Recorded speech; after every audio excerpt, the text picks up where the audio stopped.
सर्वप्रथम मैं कारगिल दिवस के अवसर पर भारत माता के उन जाबाज सपूतों को नमन करता हूं जो मातृभूमि की रक्षा के लिए अपने प्राणों की आहुति देने में पीछे नहीं हटे।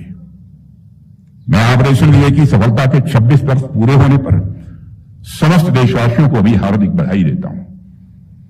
साथियों, कारगिल भारत माता के मुकुट में जुड़े हुए किसी हीरे के समान है और आज द्रास में कारगिल की इस वीर भूमि पर आप सभी सैनिकों के बीच उपस्थित होकर मैं जिस गर्व की अनुभूति कर रहा हूं उसे मैं शब्दों में बयां नहीं कर सकता हूं। साथियों, जो तिरंगा आज इस मेमोरियल पर इतनी शान के साथ लहरा रहा है, इसकी आन बान और शान की एक बहुत बड़ी कीमत है। आज से ठीक 27 वर्ष पहले 1999 की जुलाई में हमारी मातृभूमि पर कायरतापूर्ण और कुटिल हमला हुआ था। पाकिस्तान ने अपनी सेना के घुसपैठियों के माध्यम से छल बल और धोखे का सहारा लेते हुए हमारी चोटियों पर कब्जा कर लिया था। ये वो चोटियां थीं जो सर्दियों में खाली रहती थी और दुश्मन ने उसी संधिकाल का फायदा उठाया। लेकिन दुश्मन हमारी सेना के शौर्य और संकल्प की ऊंचाई को भांपने में चूक गया। हमारे जवानों ने सिर्फ पहाड़ की ऊंचाइयों को ही नहीं बल्कि मानवीय सीमाओं की हर परिभाषा को भी पार करके दिखाया सारी दुनिया को। कारगिल युद्ध केवल भारत की सैन्य और कूटनीतिक विजय नहीं थी मित्रों, वह एक ऐसा क्षण था जब पूरी दुनिया ने भारतीय सैनिकों का अदम्य साहस देखा, उनका शौर्य देखा। कारगिल युद्ध के समय भारतीय जवानों की वीरता का ऐसा इतिहास रचा था जो हर भारतवासी के लिए गर्व का विषय है। भारतीय सैनिकों के अद्वितीय शौर्य के बारे में फॉर्मर कैबिनेट सेक्रेटरी और यूएसए में भारत के एम्बेसडर रहे नरेश चंद्रा जी से यूएस आर्म फोर्सेस के एक जनरल ने कहा था कि यूनाइटेड स्टेट्स मैरिन्स भी शायद वह नहीं कर पाते जो भारत के जवानों ने कारगिल में करके दिखाया है। उस जनरल ने कहा था कि गोलियों के बौछार के बीच पहाड़ पर चढ़ते जाना, अपने सामने अपने साथियों को शहीद होते हुए देखना, फिर भी बिना रुके शिखर पर पहुंचकर दुश्मन से आमने सामने की लड़ाई लड़ना, एक ऐसा असाधारण शौर्य केवल भारतीय सैनिक ही दिखा सकता है।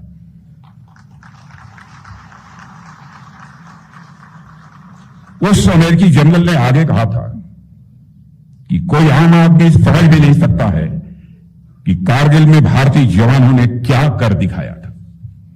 साथियों, आप जानते हैं 18,000 से 20,000 फीट की ऊंचाई है, जहां तापमान रात को -40 डिग्री सेल्सियस तक गिर जाता है, जहां ऑक्सीजन की भारी कमी हो, जहां साधारण इंसान का जीवित रहना भी अपने आप में एक चुनौती है। और उसके ऊपर एक और चुनौती थी, स्ट्रेटेजिक डिसएडवांटेज, यानी दुश्मन ऊपर और बंकरों में सुरक्षित बैठा हुआ था और हमारे जवानों को सीधी खड़ी चढ़ाई चढ़कर उनकी गोलियों की बौछार का सामना करते हुए नीचे से ऊपर की ओर उन्हें आक्रमण करना था। मिलिट्री साइंस की हर किताब में यह एक असंभव सा ऑपरेशन था, लेकिन हमारे जवानों के शौर्य के सामने हर किताबी ज्ञान छोटा पड़ गया। साथियों, और हमारी इस विजय का मूल्य हमारे 500 से अधिक वीर सपूत ने अपना अनमोल जीवन देकर चुकाया है। मुझे उनकी संख्या उसमें 546 है। मुझे अच्छे से याद है कि उस दौर में जब हमारे बलिदानियों के पार्थिव शरीर तिरंगे में लिपटे हुए उनके गांव और शहरों में पहुंच रहे थे, तो उस समय जो करुणा और गौरव का मिला जुला भाव भरा था, वो कभी भुलाए नहीं भूला जा सकता है। कोई नई नवेली दुल्हन थी जिसके हाथों की मेहंदी का रंग भी नहीं छूटा, लेकिन उसके माथे का सिंदूर धुल गया। वही मां थी ससुराल के लौटने की राह देखते देखते अपनी आंखों की ज्योति खो बैठी। किसी के बच्चे ने तो अपने पिता का चेहरा सिर्फ तस्वीरों में ही देखा था। उन बलिदानियों की उम्र 22 साल, 24 साल, 26 साल थी। उनकी पूरी जिंदगी उनके सामने पड़ी हुई थी। हजारों सपने आंखों में थे, लेकिन जब राष्ट्र ने पुकारा, उन्होंने बिना किसी हिचक के अपने सारे सपने, अपना पूरा भविष्य इस देश के हवाले कर दिया। उन्होंने व्यक्तिगत जीवन की उन सारी परेशानियों को दरकिनार करते हुए राष्ट्र के अस्तित्व को बचाने का पुरजोर प्रयास किया, क्योंकि उनके मन में यह भावना थी, तेरा वैभव अमर रहे मां, हम दिन चार रहे न रहे। साथियों, आज भी हमारी माताएं अपने बच्चों को जब वीरता की कहानियां सुनाती हैं तो उनकी कहानियों में कैप्टन मनोज पांडे, कैप्टन विक्रम बत्रा और इन जैसे न जाने कितने वीरों का जिक्र होता है। हमने इन वीरों को अपनी धरोहर बनाकर रखा है और आने वाली न जाने कितनी पीढ़ियां इनके शौर्य से प्रेरणा सदैव लेती रहेंगी। और साथियों, यही कारण है कि कारगिल विजय दिवस हमारे लिए एक सामान्य दिवस भर नहीं है। यह हर उस नौजवान के लिए प्रेरणा का दिन है जो व्यक्तिगत सफलता और राष्ट्रीय कर्तव्य के बीच का अंतर समझना चाहता है। यह दिन हमें सिखाता है कि सैक्रिफाइस और सर्विस का भाव ही किसी भी राष्ट्र की रीढ़ हुआ करता है। साथियों, कारगिल के इस वार मेमोरियल में आपको पूरा भारत देखने को मिलेगा। इन बलिदानियों में आपको हिमाचल, नागालैंड, मेघालय, तमिलनाडु और भारत के हर क्षेत्र का नाम देखने को मिलेगा।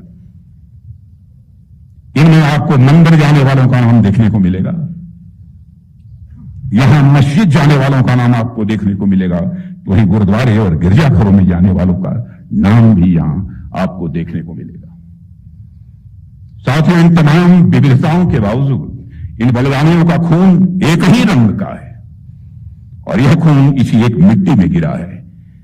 जो लोग इस देश को तोड़ने के सपने देखते हैं, उन्हें एक बार इस दीवार को देखना चाहिए। यह दीवार अपने आप में उनके दुस्वप्नों का एक जवाब है। साथियों, हमारे बहादुर सैनिकों ने हमेशा अपने शौर्य का परिचय दिया है, पराक्रम का परिचय दिया है। अभी हाल ही में हमने ऑपरेशन सिंदूर की सफलता का 1 वर्ष पूरा किया है। उस ऑपरेशन के दौरान हमारी जाबाज सेना के जवानों ने, अधिकारियों ने आतंकवादियों के सरपरस्तों को ऐसा जवाब दिया है जिसे वे आजीवन कभी भूल नहीं पाएंगे। ऑपरेशन सिंदूर ने यह साफ कर दिया है कि भारत को आतंकवाद के सहारे डराने का सपना देखने वालों का अब अंजाम क्या होगा। भारत पाकिस्तान के हर मिस एडवेंचर का जवाब उसकी कल्पना से कहीं अधिक कठोर तरीके से देने की क्षमता रखता है। और मैं इस मंच से यह साफ संदेश देना चाहता हूं कि भारत की संप्रभुता की ओर बढ़ने वाला हर नापाक कदम का यही अंजाम होगा। साथियों, हमारा इंटेंशन साफ है कि अब पाकिस्तान से कोई बात नहीं होगी और अगर बात होगी तो सिर्फ पीओके पर ही बात होगी, जो कि भारत का हिस्सा है, जिस पर पाकिस्तान ने अवैध तरीके से कब्जा किया था।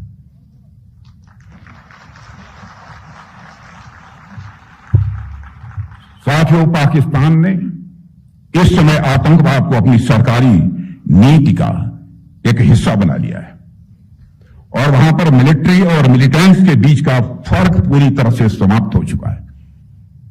वहां की सेना आतंकवादी संगठनों को संरक्षण ही नहीं देती है, उनके साथ मिलकर काम भी करती है।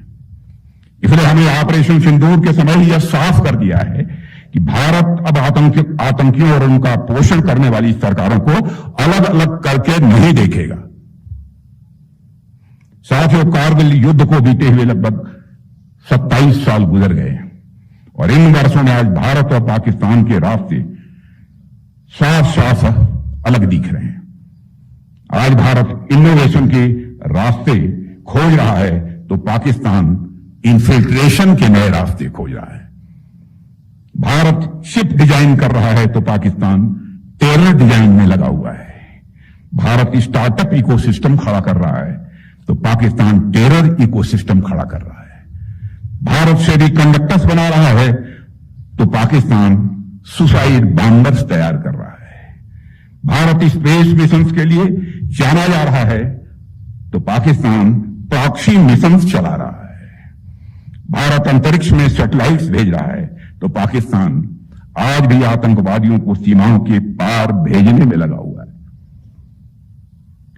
भारत दुनिया को सॉफ्टवेयर दे रहा है तो पाकिस्तान दुनिया को स्लीपर सेल्स दे रहा है।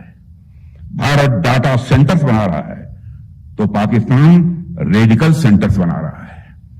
भारत यूपीआई से दुनिया को जोड़ रहा है तो पाकिस्तान हवाला से आतंकवाद को जोड़ रहा है। यानी हमारे रास्ते अलग अलग हैं। ऐसे में अगर पाकिस्तान अपने घटिया मंसूबे लेकर हमारी समृद्धि, हमारी प्रॉस्पेरिटी के रास्ते में रोड़ा लेकर आता है तो उसे करारा जवाब देने के लिए हमारी बहादुर सेनाएं बराबर तैयार बैठी हैं।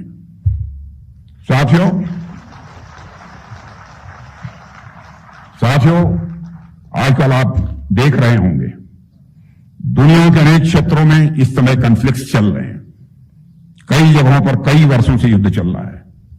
मिडिल ईस्ट और रशिया यूक्रेन में चल रहे कॉन्फ्लिक्ट भी वर्षों से चल रहे हैं। ऐसे लंबे संघर्ष केवल सेनाओं की ही नहीं बल्कि पूरे समाज और पूरे राष्ट्र की क्षमता, उसके धैर्य और उसके संकल्प की भी ये परीक्षा लेते हैं। आज भारत के पास एक कैपेबल और प्रोफेशनल आर्म फोर्स है जिन पर हमें नाज है और इसके साथ साथ हमारे पास विभिन्न रिजर्व फोर्सेस का अन्य सहयोगी व्यवस्थाएं भी हैं। लेकिन मेरा फिर भी मानना है कि राष्ट्रीय सुरक्षा केवल वर्दीधारी सैनिकों की जिम्मेदारी नहीं बनती है बल्कि 140 करोड़ से अधिक जो हमारे देशवासी हैं, इन देशवासियों का यह सामूहिक दायित्व है। प्रत्येक नागरिक के भीतर राष्ट्र प्रथम का भाव, अनुशासन और कर्तव्य निष्ठा सदैव जागृत रहनी चाहिए। मैं नहीं कहा कि हर नागरिक को सैनिक बनाना है, लेकिन हर नागरिक में सैनिक जैसी चेतना अवश्य ही हमको जगानी है और यह होनी भी चाहिए। यदि कभी राष्ट्र ऐसी परिस्थिति का सामना करे जहां देश को अपने नागरिकों के प्रत्यक्ष या अप्रत्यक्ष सहयोग की आवश्यकता हो तो प्रत्येक भारतीय मानसिक रूप से, नैतिक रूप से और जरूरी ट्रेनिंग के साथ साथ राष्ट्र की रक्षा के लिए आगे आने को सदैव तैयार है। जिस तरह से हर सैनिक पहले एक भारतीय होता है, उसी तरह प्रत्येक भारतीय के भीतर भी एक सैनिक का साहस, एक सैनिक का अनुशासन और राष्ट्रभक्ति सदैव यह जीवित रहनी चाहिए। साथियों, अभी कुछ ही दिन पहले दिल्ली में नेशनल वार मेमोरियल से मैंने शौर्य विजय यात्रा को हरी झंडी दिखाई थी। वो राइडर्स अपने साथ नेशनल वार मेमोरियल की पवित्र मिट्टी का एक कलश लेकर आए और आज वही मिट्टी कारगिल वार मेमोरियल पर अर्पित हो रही है। मुझे लगा कि जब आप सभी राइडर्स इतनी लंबी बाइक रैली करके यहां कारगिल में आ सकते हैं तो मैं भला इस अवसर पर यहां कैसे न आता। आपकी यह बाइक रैली भी उसी एकता की भावना के प्रतीक है। आपकी बाइक रैली भी उसी एकता की भावना की प्रतीक है जिस भावना को हमारे सैनिक अपने अंदर धारण किए हुए होते हैं। साथियों, जैसा कि आप सब जानते हैं, हम जब 2047 तक विकसित भारत के निर्माण की ओर अग्रसर हैं, यह संकल्प सिर्फ इकोनॉमिक प्रॉस्पेरिटी का नहीं है बल्कि यह स्ट्रेटेजिक पावर, कल्चरल प्राइड और सोशल हार्मनी का भी एक संकल्प है। और यह संकल्प तभी सिद्ध होगा जब राष्ट्र निर्माण के हर क्षेत्र में हम सब कारगिल के शहीदों जैसी निष्ठा और कर्तव्य परायणता का परिचय देंगे। साथियों, हमारी सरकार हमारे प्रधानमंत्री श्री नरेंद्र मोदी जी के नेतृत्व में राष्ट्र की सुरक्षा को सर्वोच्च प्राथमिकता दे रही है। कारगिल युद्ध ने हमें सिखाया था कि हमें अपनी सीमाओं पर हर मौसम में, हर परिस्थिति में हमेशा सजग रहना होगा। और इसलिए हमने न केवल अपनी सीमाओं पर बुनियादी ढांचे को ही मजबूत किया है, बल्कि अपनी सैन्य ताकत को भी समय के अनुसार जितना आधुनिकतम बना सकते थे बनाया है, और इसे और आधुनिकतम बनाने का सिलसिला आगे भी ये जारी रहेगा। चाहे वह श्रद्धेय अटल बिहारी जी वाजपेयी के समय शुरू की गई स्ट्रेटेजिक रोड प्रोजेक्ट्स की बात हो, या आज सीमाओं पर बन रहे टनल्स और ब्रिजेज की, हमने हर वो काम किया है जो हमारे जवानों की ऑपरेशनल इफिशिएंसी को वो बढ़ा रहा है। आज हम न केवल जमीन पर बल्कि स्पेस और साइबर डोमेन में भी उतने ही सक्षम हैं। आत्मनिर्भर भारत के तहत साथियों, हम रक्षा उत्पादन में आत्मनिर्भरता की ओर तेजी से आगे बढ़ रहे हैं। साथियों, चूंकि मैं कारगिल में हूं, तो मुझे इसी संदर्भ में परमवीर चक्र विजेता लेफ्टिनेंट मनोज कुमार पांडे की पंक्तियां याद आ रही हैं। उन्होंने एक बार कहा था, अगर मौत मेरे पूरे कर्तव्य को पूरा करने से पहले आ गई तो मैं कसम खाता हूं कि मैं मौत को ही मार दूंगा। यह वाक्य अपने आप में यह दिखाता है कि हमारे सैनिक अपने कर्तव्य के सामने मौत को भी कुछ नहीं समझते। इसी तरह कैप्टन विक्रम बत्रा ने भी कहा था, तिरंगा लहरा कर आऊंगा या उसमें लिपट कर आऊंगा, पर आऊंगा, जरूर आऊंगा। साथियों, लोग मुसीबतों से बचते हैं, परेशानियों से लोग भागते हैं, किसी भी खतरे से जल्द बाहर निकलना चाहते हैं, लेकिन कैप्टन विक्रम बत्रा ने एक चोटी पर कब्जा करने के बाद कहा था, ये दिल मांगे मोर। या वे रुक कर बैठ जाना हमारे जवानों की यह फितरत नहीं है। सारी दुनिया को समझ लेना चाहिए, हमारे पड़ोसी को भी समझ लेना चाहिए। और आज यही भावना हमारी रक्षा नीति में भी पूरी तरह से स्पष्ट रूप से दिखती है। जब हमारी सरकार बनी थी तो भारत 65 से लेकर 70% डिफेंस इक्विपमेंट्स इंपोर्ट करता था, लेकिन आज इसके ठीक विपरीत हम 65% डिफेंस इक्विपमेंट भारत में ही मैन्युफैक्चर कर रहे हैं। लेकिन साथियों, देश का रक्षा मंत्री होने के नाते मैं आप सबको आश्वस्त करना चाहता हूं, और प्रधानमंत्री जी का जैसा हमारा संकल्प है उस आधार पर भी आश्वस्त करना चाहता हूं, लेकिन हम यहीं रुकेंगे नहीं। आज हमारे सैनिकों के पास indigenously developed air defence control system Akashteer है। हमने नेक्स्ट जनरेशन आकाश मिसाइल बना ली है। हमारे पास Pinaka multi barrel rocket launcher है। Air to air missile Astra है। प्रचंड और ध्रुव जैसी स्वदेशी हेलीकॉप्टर हैं। तेजस लड़ाकू विमान है। अर्जुन टैंक है और आधुनिक ड्रोन तथा काउंटर ड्रोन सिस्टम है। भारत का पहला स्वदेशी एयरक्राफ्ट कैरियर INS विक्रांत भी भारतीय नौसेना में शामिल हो गया है। लेकिन अभी भी ये दिल मांगे मोर। हम इतने पर नहीं रुकेंगे। आगे भी हम भारत में ही अधिक modern weapons, next generation fighter aircraft, submarines और मिसाइल्स बनाने के लिए कार्य करते रहेंगे। लेकिन साथियों, सिर्फ सरकार के प्रयास से ही यह पर्याप्त नहीं है। राष्ट्र की सुरक्षा सिर्फ सीमाओं पर तैनात जवानों का काम नहीं है, यह हर नागरिक का कर्तव्य है। और कारगिल ने हमें दिखाया है कि जब देश पर संकट आया तो जाति, धर्म, क्षेत्र और भाषा की सारी दीवारें अपने आप ढह गई। यह भावना, यह एकता हमारी सबसे बड़ी ताकत है। साथियों, मैं सरकार की तरफ से यह आश्वस्त करना चाहता हूं कि भारत के सैनिकों का कल्याण और हमारे राष्ट्र की सुरक्षा हमारी सबसे पहली यह प्राथमिकता है। वह समय गया जब दिल्ली में बैठे हुए लोग सेना को प्राथमिकता नहीं देते थे।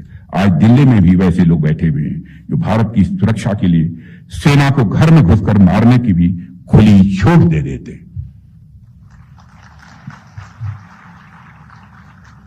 ऐसा नहीं है कि हमारी सेना के पास पहले क्षमता नहीं थी, पहले भी थी। हमारी सेना पहले भी इतनी शक्तिशाली थी। बस कमी थी तो एक पॉलिटिकल विल पावर की, एक राजनीतिक इच्छा शक्ति की कमी थी। और मैं आप लोगों को यहां इस मंच से विश्वास दिलाना चाहता हूं साथियों कि केंद्र सरकार की पॉलिटिकल विल पावर, राजनीतिक इच्छा शक्ति में कोई कमी न है, न भविष्य में कोई कमी आने पाएगी। सरकार पूरी तन्मयता से अपनी सेना के साथ खड़ी है। देश की जनता और देश की संसद अपने सैनिकों पर पूरा भरोसा करती है। और हम ये जानते हैं कि जब तक आप सीमाओं पर हमारी रक्षा कर रहे हैं, देश की रक्षा कर रहे हैं, भारत की ओर आंख उठाकर देखने की हिम्मत भी किसी के अंदर नहीं हो सकती है। साथियों, केवल कारगिल ही नहीं है, बल्कि आजादी के बाद से आज तक जब जब इस राष्ट्र के सामने चुनौती आई है, तब तब आप जैसे वीर सैनिकों ने अपने अदम्य साहस, अनुशासन और सर्वोच्च बलिदान से भारत का गौरव विश्व पटल पर और अधिक ऊंचा किया है।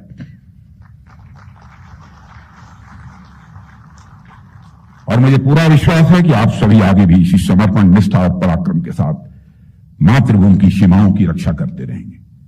यह देश सदैव आपका ऋणी रहेगा। इन्हीं शब्दों के साथ मैं आप सभी को ऑपरेशन विजय की गौरव गाथा और कारगिल विजय दिवस की वर्षगांठ पर हार्दिक बधाई और शुभकामनाएं देते हुए अपना निवेदन यहीं समाप्त करता हूं। बोलिए भारत माता की, भारत माता की, भारत माता की। बहुत बहुत धन्यवाद।